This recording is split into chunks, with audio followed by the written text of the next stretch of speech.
down.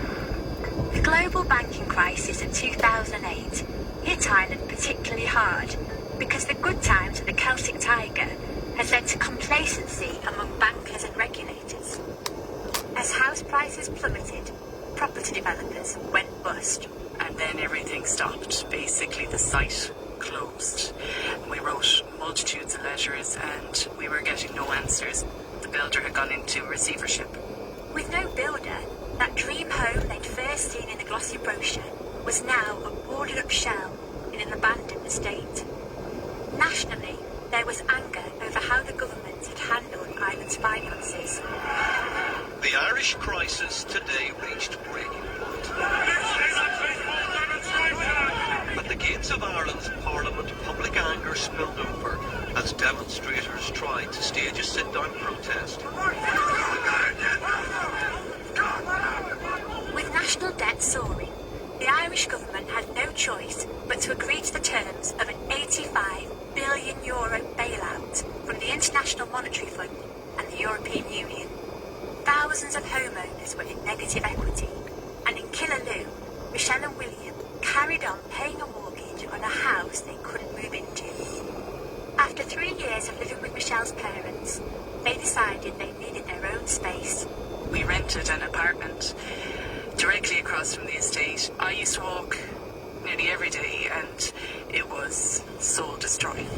Each month, they paid out a total of €1,400, half in mortgage, half in rent. And I couldn't walk away because I owed $150,000 to the bank. We bought it. And if you're declared bankrupt, then you know it was just a non-runner really.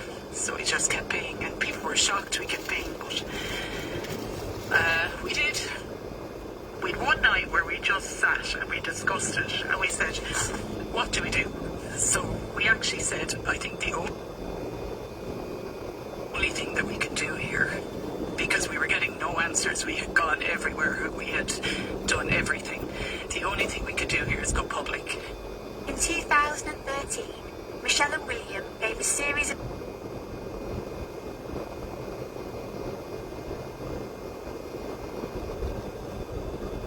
media interviews in Ireland and the UK, including to the BBC.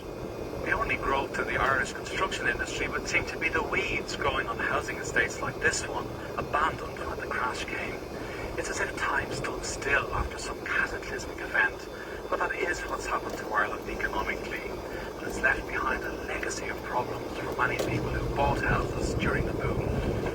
Michelle Burke has continued paying a mortgage for 7 years, but she too can't get into the house she bought in Killaloo during Ireland's boom.